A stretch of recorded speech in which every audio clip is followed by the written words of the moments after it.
joker. He's something that he should watch what he says. He doesn't know my son. Mentally destroying to try and explain to people who, like, I don't want to be disrespectful to people's intelligence, but it's like you're listening to a geezer on an elliptical trainer, or whatever those cross trainers are called, right? Who, let's be honest, doesn't really have the best track record. We know you can't make weight. This is why Conor Benn said this is his last time at 147. My guy is making excuses before he loses. Who says that, bro? This is my last fight at 147. My guy, you gonna go backwards just to get that whooped? Oh my gosh, bro. It's fine, bro. We gonna let him. He's just gonna run into it. That dude. It's sad. Conor's gonna get his beat, bro. Professionals, and it is part of the process that you go through to prepare yourself for a fight. Yeah. So they know what they can and can't do. They won't be exposing themselves to undue risk. They'll be exposing themselves to the necessary preparation for a fight. Boxing is once again surrounded by controversy as questions continue to swirl around Conor Benn and the sudden injury that has thrown his planned showdown with Ryan Garcia into doubt. What began as a straightforward injury update has quickly turned into a storm of accusations, speculation, and heated Complete change. You're going to see the Ryan that everybody knows, and I'm stating this as a fact. You're going to see the real Ryan. Trust me on that when I say that. reactions from fighters, trainers, promoters, and boxing analysts. Henry Garcia wasted no time making his position clear. He has strongly questioned the situation surrounding Benn, suggesting that when his son Ryan... So it's a mental game, and I can't believe these people are actually going to these lengths. It's unbelievably flattering that people in their position, with their power, want to do things like that. But it's a dirty, dirty game, and I'm just shocked at the way it's playing out. Eventually gets the opportunity to share the ring with Benn, the truth will be revealed. His confidence immediately raises the temperature, creating the impression that Ryan's camp believes Benn has far more to answer for than simply recovering from addiction. He's gonna try his hardest. It's gonna be cool. He gonna be trying to rough me up, do dumb shit like he does, and we're gonna go to work so easy on him. And you guys gonna see my speed, my power, my accuracy, my conditioning. We're gonna be ready for whatever he does. We're gonna take away everything. He's just not as experienced as me. It's true. An injury. Eddie Hearn, meanwhile, has expressed frustration over how quickly the story has developed into headline drama. Rather than allowing the situation to remain a simple medical matter, Hearn appears concerned that every detail... I know Conor Benn is in Santa Monica having the time of his life. Wildcard West. We know where you at, boy. We know you ain't doing good. We know your sparring ain't what it is. We know you can't make weight. This is why Conor Benn said this is his last time at 147. My guy is making excuses before he loses. That's crazy to say. That is crazy to say, bro. ...is being exaggerated and twisted into something bigger. His reaction reflects the growing difficulty of separating confirmed information from speculation. Ryan Garcia has been even more aggressive. Garcia continues to talk as though... ...wasn't here in training last night, so that's strange. He's ill. He can't fight if he's ill. Okay, health has to come first, so you feel... ...though he already knows exactly how the fight would unfold, predicting that Benn would struggle to deal with his speed, pressure, and intensity. His comments have added another psychological layer to the controversy, with Ryan appearing determined... Nathan's fault. It's nobody's fault. It's what happens. Footballers get injured, sportsmen get injured. ...to keep the pressure on Benn even while the British fighter deals with his injury setback. Garcia has also questioned Benn's preparation and conditioning, taking aim at decisions surrounding his training camp.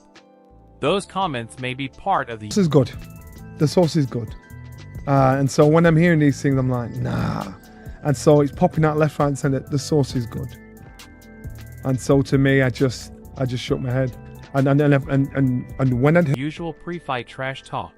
But in the current circumstances, they carry more weight because Benn's readiness is already being questioned publicly. Adam Smith added another element to the story after raising... Certain moves It's because they know. They know already. They see the future and they see how hard, or maybe, yeah, mainly how hard something is. You know? So, and so I knew that if I continued, I knew what the future held for me, which wasn't gonna be good. It wasn't gonna be good. Concerns about Benn's absence from an important training session. While an absence alone proves nothing, it has inevitably encouraged fans to ask whether there is more happening behind the scenes than the public has been told. Once uncertainty enters boxing, he's on his path and he's looking good. You think your paths could ever collide? Eventually, I think anything can happen. So rumors can spread incredibly quickly. Frank Warren has attempted to bring some balance to the situation. He has characterized the injury as an unfortunate part of professional boxing and emphasized that setbacks can happen at any point during a trip. Building around this fight. Once the headline falls away, then it does. I mean, you know, they're great fights. Magnificent Seven is a great concept, great title fights on there.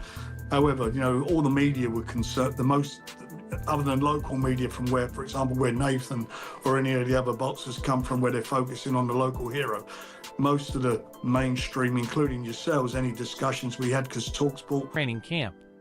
His position stands in contrast to those who immediately suspect something more complicated. Johnny Nelson, however, has been far more outspoken. He has criticized the way the situation has been handled and called for greater professionalism from everyone involved.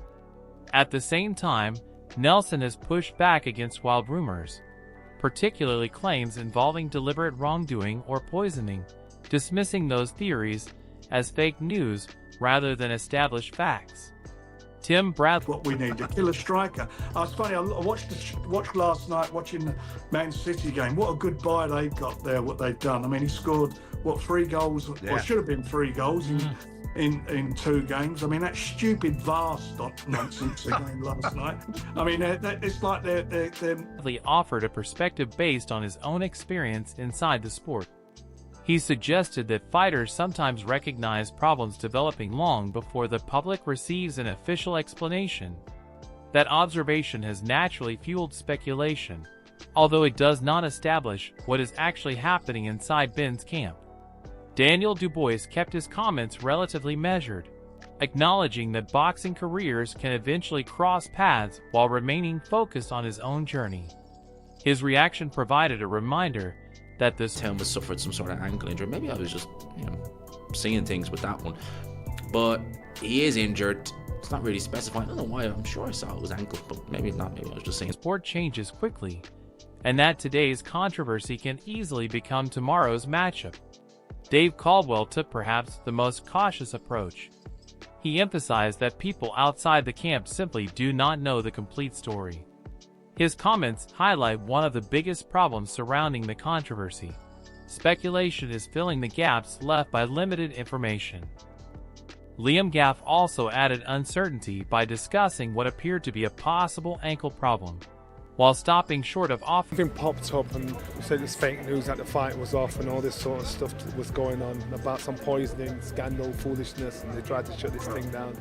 And I'm saying that's fake news. I'm not having that. So let's wait and see. If it's true, that's a shame. You'll have to get to the bottom of it. For incomplete confirmation, that lack of clarity has only encouraged fans to create their own theories about the severity of the setback.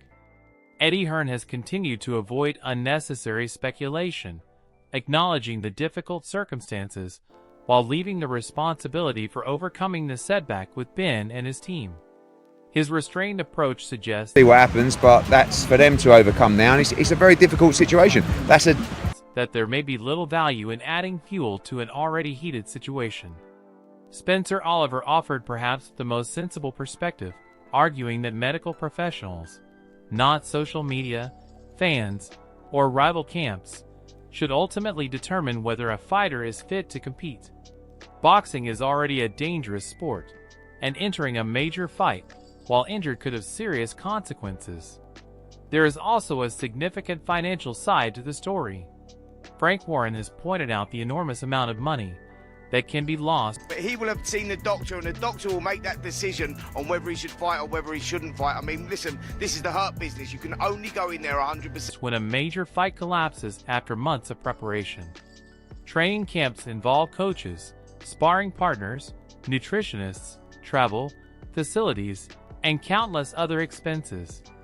That reality makes the idea of deliberately walking away far more complicated than it may appear from the outside. Still, the questions surrounding Ben are unlikely to disappear until more concrete information becomes available. Johnny Nelson is called. I mean, he was a big fight. He's trained very hard. If you don't fight, you don't get paid. You imagine the cost involved in a training camp. Booking places to set the camp up, bringing the sparring partners in, the nutritionists, the chefs, trainers, and everybody, and you don't get paid. It's a massive loss. You can't insure it, or if you do, it costs a fortune to insure. But very, very disappointed. For greater scrutiny, while others have urged patience and warned against rushing to judgment. For now, the situation remains surrounded by uncertainty. Ben's camp will have to provide clarity, while Ryan Garcia and his supporters continue applying pressure from the outside.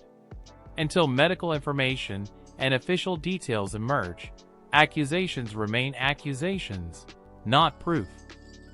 One thing is certain: the longer the uncertainty continues, the louder the controversy will become. And if Conor Benn and Ryan Garcia eventually do meet in the ring, every question surrounding this injury saga could become part of the story all over again.